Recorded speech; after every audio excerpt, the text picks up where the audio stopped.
हमारे पास बहुत टाइप के डिवाइस आ चुके हैं, जैसे कैलकुलेटर डिवाइस आ चुके हैं। कैलकुलेटर डिवाइस में बात करें तो सबसे पहला जो हमारा कैलकुलेटर डिवाइस आया था जिसका नाम था अबेकस। तो ये हमारा जो कि सबसे पहला कैलकुलेटिंग डिवाइस था जिसको हम लोगों ने अबेकस के नाम से जानते थे, और इसके हेल्प से हम लोग बहुत सारे calculation, addition, subtraction, multiplication and as well as division type के भी क्वेश्चन सॉल्व करना सीखे थे।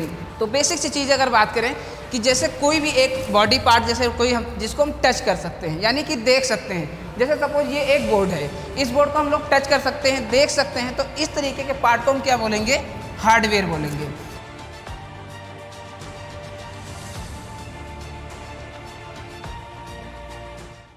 हेलो बच्चों, कैसे हैं आप लोग? मैं Arun Kumar Singh, CS faculty, Civil Defence College के ऑफिशियल यूट्यूब चैनल पर आप सभी का हार्दिक स्वागत करता हूं। आज मैं कंप्यूटर के कुछ बेसिक चीज़ों के बारे में बात करेंगे। जैसे सबसे पहले बात करेंगे कि कंप्यूटर होता क्या है। कंप्यूटर क्या होता है? तो computer is a electronic device, यानी कि कोई भी एक इलेक्ट्रॉनिक डिवाइस जिसके बारे में हम बात करते हैं, जैसे कोई चीज़ वर्क, कोई हार्ड वर्क हो, कैलकुलेशन बेसिक जैसे बात करें तो उसमें हम किस तरीके से उसको ईजी बना सकते हैं। तो हम उसके लिए क्या करते हैं कि हमारे पास बहुत टाइप के डिवाइस आ चुके हैं, जैसे कैलकुलेटर डिवाइस आ चुके हैं। कैलकुलेटर डिवाइस में बात करें तो सबसे पहला जो हमारा कैलकुलेटर डिवाइस आया था जिसका नाम था अबेकस। अबेकस एक ऐसा डिवाइस था जो हमारा सबसे पहला पार्ट आया था, जो अबेकस में हम लोग कैलकुलेशन सबसे पहले स्टार्टिंग में उसी के बेस से सीखे थे, जिसका कुछ इस टाइप का फिगर हमें देखने को मिला था, जिसमें कुछ रिंग टाइप के पड़े हुए रहते थे और उससे हम लोग काउंटिंग करना सीखे थे। तो ये हमारा जो कि सबसे पहला कैलकुलेटिंग डिवाइस था जिसको हम लोगों ने अबेकस के नाम से जानते थे, और इसके हेल्प से हम लोग बहुत सारे calculation, addition, subtraction, multiplication and as well as division type के भी क्वेश्चन सॉल्व करना सीखे थे। तो ये हमारा सबसे पहला जो कैलकुलेटिंग डिवाइस था। उसके बाद बात करते हैं कि कंप्यूटर का कितने पार्ट होते हैं, यानी कि बेसिक बात करें कि कंप्यूटर के कितने कंपोनेंट होते हैं। तो कंप्यूटर के कंपोनेंट के बारे में अगर बात करें तो मेजर 2 कंपोनेंट होते हैं। कितने? 2 कंपोनेंट। कंप्यूटर के कंपोनेंट हमारे मेजर 2 टाइप के होते हैं। एक होता है हार्डवेयर और दूसरा होता है हमारा सॉफ्टवेयर। सॉफ्टवेयर और हार्डवेयर, इन दोनों को हम किस तरीके से आइडेंटिफाई करेंगे कि ये हार्डवेयर है और ये सॉफ्टवेयर है। तो बेसिक सी चीज़ अगर बात करें कि जैसे कोई भी एक बॉडी पार्ट, जैसे कोई हम जिसको हम टच कर सकते हैं यानी कि देख सकते हैं, जैसे सपोज ये एक बोर्ड है, इस बोर्ड को हम लोग टच कर सकते हैं, देख सकते हैं, तो इस तरीके के पार्ट को हम क्या बोलेंगे? हार्डवेयर बोलेंगे। देन वही दूसरी बात करें अगर सॉफ्टवेयर की, तो सॉफ्टवेयर एक ऐसा पार्ट होता है जिसको हम लोग डायरेक्टली टच नहीं कर सकते हैं, फील भी नहीं कर सकते, यानी कि सम टाइम कुछ ऐसे सॉफ्टवेयर आते हैं जिसको हम फील कर भी सकते हैं बट टच नहीं कर सकते हैं। जैसे कुछ ऐसे एप्लीकेशन हैं, सपोज अगर हम बात करें तो हमारे पास एक्सेल है। एक्सेल एक सॉफ्टवेयर है, ये एक एप्लीकेशन है जिसको हम सॉफ्टवेयर के बारे में बात करेंगे, और इसके हेल्प से हम बहुत सारे अपना एक्सेल पर वर्क कर सकते हैं। जैसे कोई टेबल बनाना हो या कोई डेटा अगर क्रिएट करना हो तो उसके एक्सेल के हेल्प से हम काम कर सकते हैं। या हमारे पास अगर अदर बात करें तो MS वर्ड ऑफिस, जिसको ये भी एक हमारा क्या होता है, ये भी एक ऐसा डिवाइस है यानी सॉफ्टवेयर है एप्लीकेशन का, जिसको हम क्या बोलेंगे? ये भी सॉफ्टवेयर, ये MS ऑफिस हो गया, एक्सेल हो गया, और भी बहुत टाइप के हमारे पास सॉफ्टवेयर पार्ट आते हैं। हार्डवेयर में बात करें तो हमारे पास क्या हो सकता है? माउस। माउस क्या है? इसको भी हम जो है टच कर सकते हैं, डायरेक्टली टच कर सकते हैं, और जब टच करेंगे तो वो हमारा हार्ड पार्ट हो गया, तो इसको भी हार्डवेयर बोल सकते हैं। देन अदर बात करें तो ये हो जाएगा हमारा नेक्स्ट कीबोर्ड। कीबोर्ड में बात करेंगे तो ये भी एक हार्ड पार्ट होता है, यानी कि हार्ड बॉडी ही होती है, तो इसको भी हम जो है टच कर सकते हैं। अब यहाँ पर बात करें कि इन दोनों का काम क्या है, क्या हार्डवेयर और सॉफ्टवेयर का होना आवश्यक है या नहीं है। तो बेसिक से चीज़ है कि अगर हार्डवेयर है और सॉफ्टवेयर नहीं है तो हमारा कंप्यूटर सिस्टम का कोई मतलब नहीं रह जाएगा। वहीं अगर बात करें हार्डवेयर है और सॉफ्टवेयर नहीं है तो कोई मतलब नहीं, और सॉफ्टवेयर है हार्डवेयर नहीं है तब भी उस पूरे कंप्यूटर का कंप्लीट मीनिंग ही नहीं होगा, यानी कि उससे हम कोई भी काम नहीं कर सकते हैं। जैसे हर एक व्यक्ति के अंदर कोई ना कोई आत्मा हर किसी के अंदर होता है, तो जैसे हमारी बॉडी में एक आत्मा होती है, तो बॉडी में अगर आत्मा ना हो तो उसका कोई मतलब नहीं रहेगा, और अगर बॉडी है आत्मा नहीं तो कोई मतलब नहीं, और आत्मा है बॉडी है तो भी कोई मतलब नहीं, यानी कि दोनों का होना ही हमारे कंप्यूटर का कंप्लीट काम कर पाता है, जिसको हम मेजर कंपोनेंट के नाम से जानते हैं। तो हार्डवेयर और सॉफ्टवेयर, अब हार्डवेयर से हम लोग बहुत सारे वर्क करेंगे, देन सॉफ्टवेयर से भी बहुत सारे वर्क कर सकते हैं, जिसमें हमारे पास एप्लीकेशन आते हैं। जैसे सपोज अगर हमने कोई एक नया डिवाइस लिया, उस डिवाइस में हार्डवेयर तो मिल गया लेकिन एप्लीकेशन नहीं है। अब अगर एप्लीकेशन ही नहीं है तो हम उस पूरे डिवाइस का कोई मतलब नहीं, एक प्रकार का डिब्बा रह जाएगा। जैसे सपोज आप कोई एक मोबाइल लेने जाते हो मार्केट में, अगर मोबाइल लेने गए तो उस मोबाइल का काम क्या रहेगा, आपने एक केवल डिब्बा लिया है, सपोज एक प्रकार का डिब्बा तो ही हुआ। अगर हमें किसी से कम्युनिकेट करना है, किसी से भी, अगर मान लो अपने फ्रेंड से बात करना चाहते हो या अपने पेरेंट्स से बात करना चाहते हो, किसी से भी करना चाहो, तो क्या होगा, उसमें हमको मोबाइल में क्या ज़रूरत पड़ेगा, एप्लीकेशन का।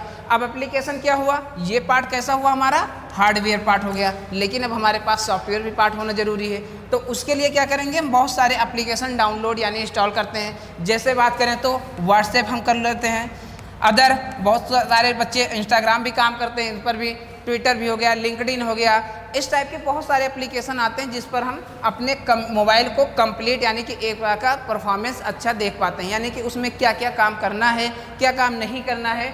तो वो हमारा मोबाइल हो या इसी तरीके से अगर हम कंप्यूटर की बात करें तो कंप्यूटर में भी सेम यही होता है कि हमारे पास अगर कोई भी, जैसे MS ऑफिस है, अगर सपोज हमको कोई एक पेपर बनाना है और पेपर बनाने के लिए हमें MS वर्ड की ज़रूरत पड़ेगा। अगर MS वर्ड ही नहीं है हमारे डिवाइस में तो हमारा उस कंप्यूटर का कोई मतलब नहीं रह जाएगा।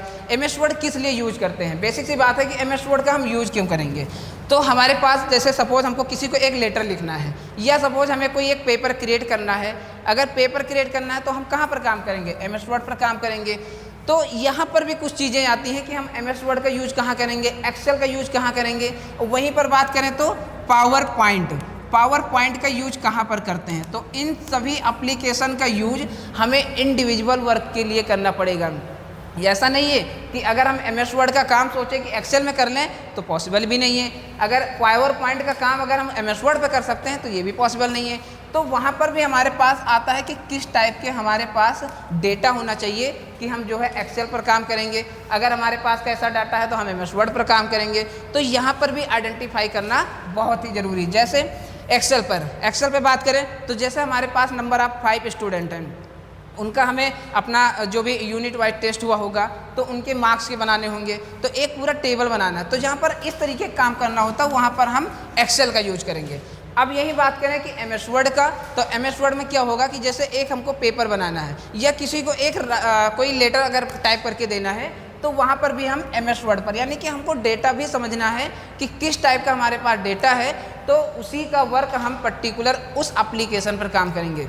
देन नेक्स्ट बात करें तो पावर पॉइंट क्या होता है, इसको इन शॉर्ट फॉर्म हम लोग PPT भी बोलते हैं। PPT का मतलब ये होता है कि प्रेजेंटेशन। जैसे सपोज हम लोग कभी भी जैसे क्लास में जब पढ़ाने जाते हैं तो उससे पहले हम एक प्री प्लान बनाते हैं। प्री प्लान में क्या होता है कि क्लास में हमको क्या चीज़ पढ़ाना है, कितना पढ़ाना है और उसका क्या हमारे पास मटेरियल होना चाहिए। लेकिन एक चीज़ यहाँ पर सबसे इम्पॉर्टेंट बात ध्यान रखना है कि पावर पॉइंट में हमको बहुत लॉन्ग लैंग्वेज में नहीं लिखना है, ना बहुत ज़्यादा शॉर्ट भी करना है। इतना शॉर्ट करना है कि अगर उस चीज़ को हम डिफाइन करने चलें तो प्रॉपर एक्सप्लेनेशन भी हो जाए और हमारी जो ऑडियंस में है, जो भी अपना मान लो कोई देखना चाह रहा है, देख रहा है, तो उसमें कुछ अट्रैक्टिव टाइप के इमोजी या कोई मतलब एप्लीकेशन उस टाइप के हम दिखा दें, मतलब एक फनी टाइप का दिखाना चाहें, तो अगर उसको क्रिएट करते टाइम अगर इन सब चीज़ों को हमने ध्यान नहीं दिया तो हमारा पावर पॉइंट कंप्लीट नहीं बनेगा। क्यों? क्योंकि जब प्रेजेंटेशन तैयार करके हम जब जाते हैं तो प्रेजेंटेशन का मतलब होता है कि हर एक ऑडियंस यानी कि हर पर्टिकुलर एक पर्सन का हमको अपने उस PPT पर क्या करना है, अट्रैक्ट करना है कि वो हमारे पर्टिकुलर जो भी हमने डेटा बनाया है उस पर वो प्रॉपर फोकस कर सके, उसको बोरिंग नहीं फील होना चाहिए। मतलब इसमें ऐसे ऐसे इमोजी फनी टाइप के डाल सकते हैं जिससे क्या हो कि वो उस चीज़ को देख करके थोड़ा सा अंदर उसके एक इंटरेस्ट बढ़े, अट्रैक्शन बढ़े कि हाँ हमको इस PPT को प्रॉपर देखना चाहिए। तो इन सब चीज़ों का ध्यान रखना है कि हमको PPT बनाने टाइम।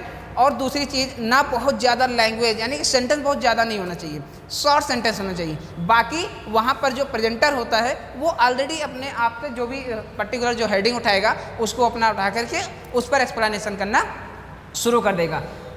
तो ये चीज़ें होती हैं कि हमारी PPT में वर्क करना।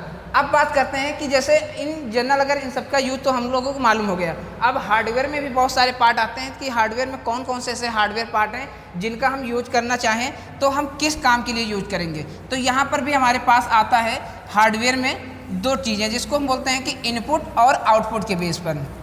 अब इनपुट और आउटपुट क्या होता है तो इसके बारे में बात करते हैं। इनपुट या आउटपुट दोनों के बारे में बात करेंगे।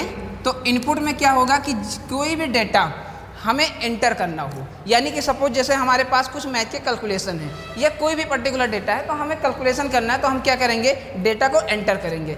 तो अब इसमें हम किस टाइप के डिवाइस यूज करेंगे, किसको हम बोलेंगे कि ये हमारा इनपुट डिवाइस है या हम किसे बोलेंगे कि ये आउटपुट डिवाइस है। अब इसमें भी आइडेंटिफाई करना आना चाहिए। तो जैसे हमारे पास क्या होता है, माउस को हम क्या बोलेंगे, इनपुट डिवाइस बोल सकते हैं। क्यों? क्योंकि इससे हम क्या करते हैं, कोई भी डेटा को ओपन करना हो, मान लो सपोज कोई एप्लीकेशन ओपन करना है या कोई नेक्स्ट पेज पर जाना है, तो हम इससे क्या करते हैं, एक प्रकार का इंडिकेशन करते रहते हैं। तो ये हमारा इनपुट डिवाइस हो जाएगा। अगला बात करें तो कीबोर्ड की, तो कीबोर्ड में क्या होता है, ये भी हमारा एक इनपुट डिवाइस ही है। यानी कि इससे भी हम कोई भी डेटा जैसे मान लो हमको टाइप करना होता है तो ये क्या करते हैं, कीबोर्ड का हेल्प करते हैं। तो ये भी एक इनपुट डिवाइस होगा। इस टाइप के आप बहुत सारे एग्जाम्पल अपने मन में देख सकते हैं कि कौन कौन से इनपुट डिवाइस हैं और कौन से इनपुट डिवाइस नहीं है। अब यहाँ पर हम बात करते हैं नेक्स्ट आउटपुट डिवाइस का। आउटपुट का मतलब ही समझ में आ रहा होगा इसके मीनिंग से कि जो चीज़ें हमें रिजल्ट मिले, यानी कि आउटपुट।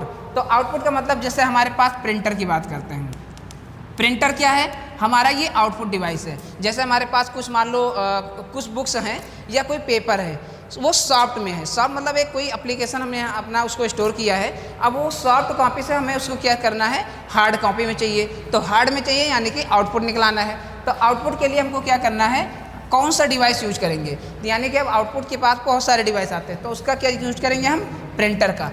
प्रिंटर की हेल्प से हम जो है हार्ड कॉपी निकाल सकते हैं। तो यानी कि यहाँ पर क्या आया, आउटपुट आ गया। अगला अगर बात करें ऐसे आउटपुट के और कौन कौन से डिवाइस हमारे आ सकते हैं, तो जैसे स्पीकर।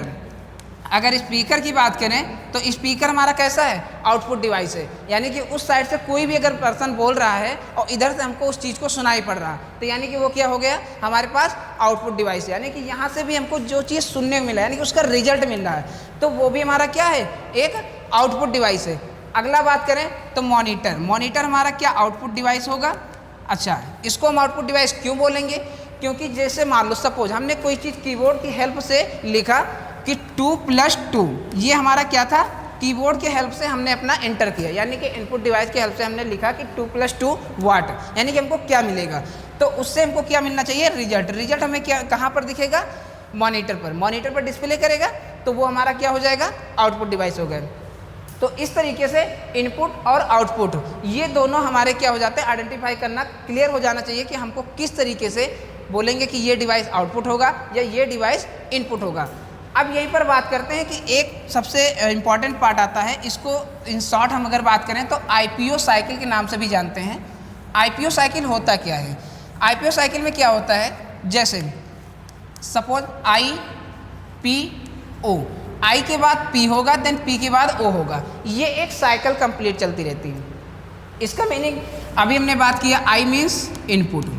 इनपुट मतलब कोई भी डेटा एंटर करना, जो भी हम लोगों ने पर्टिकुलर देखा। O मतलब आउटपुट, इससे क्या होगा, हमें रिजल्ट मिलेगा, यानी कि उसका आउटपुट हमको मिलेगा।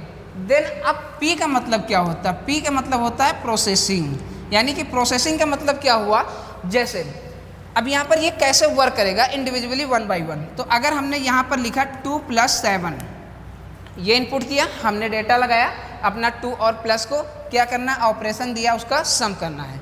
देन अब ये कहाँ पर जाएगा, प्रोसेसिंग, P प्रोसेसिंग के पास जाएगा, वहाँ पर इस चीज़ का अपना कैलकुलेशन करेगा। ये होता है बैक साइड में, यानी कि ये हमको नहीं दिखेगा, हमें केवल इनपुट हमने किया, ये हमें पता है, देन आउटपुट हमें मिलेगा, रिजल्ट क्या आएगा।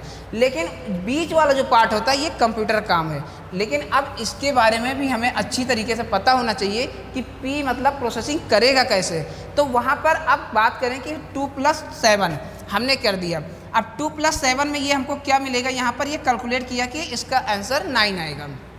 9 करने के बाद ये कहाँ पर जाएगा, मॉनिटर पर, यानी कि मॉनिटर पर आउटपुट में हमें क्या दिखा देगा, मॉनिटर में आ जाएगा, और मॉनिटर में हमको आंसर यानी कि जो रिजल्ट मिलेगा वो हमारा 9 आएगा। तो ये हमारा आउटपुट हुआ। तो इस तरीके से 1 by 1 हमारा क्या होता है, एक प्रोसेस चलता है साइकिल, जिसके हेल्प से हमारा कंप्लीट एक जो भी कैलकुलेशन करना हो या कुछ भी अगर कोई काम करने जा रहे हैं तो हम IPO की हेल्प से ही करते हैं। अच्छा, यहाँ पर बात करें कि IPO वर्क कैसे करता है, तो उससे पहले एक पॉइंट आता है। बहुत सारे बच्चे ऐसे बोलते रहते हैं कि सर क्या इनपुट, जैसे हम लोग जानते हैं, हमने आपसे पहले भी बात किया था, बहुत सारे बच्चे कहते हैं सर हमें ये पता है कि कंप्यूटर हमारा कोई लैंग्वेज नहीं जानता है, कंप्यूटर को मैथ भी नहीं आती। हाँ, बेसिक चीज़ है, उसको नहीं आता, उसको केवल क्या आता है 0 और 1, ये उसकी कैलकुलेशन, इसी पे ही वो काम पूरा करता है। ये क्या है, इस चीज़ को हम किसके नाम से जानते हैं, बाइनरी नंबर। ये क्या है, हमारा बाइनरी नंबर है। तो बाइनरी नंबर हमारा क्या होता है 0 और 1, केवल कंप्यूटर हमारा इन्हीं 2 नंबर के ऊपर काम करता है, इसके अलावा कुछ नहीं जानता है। ना उसको हिंदी आती है, ना इंग्लिश आती है, ना उर्दू आती है, ना कन्नड़ आता है, कुछ भी नहीं आता है, उसको केवल बाइनरी लैंग्वेज आता है।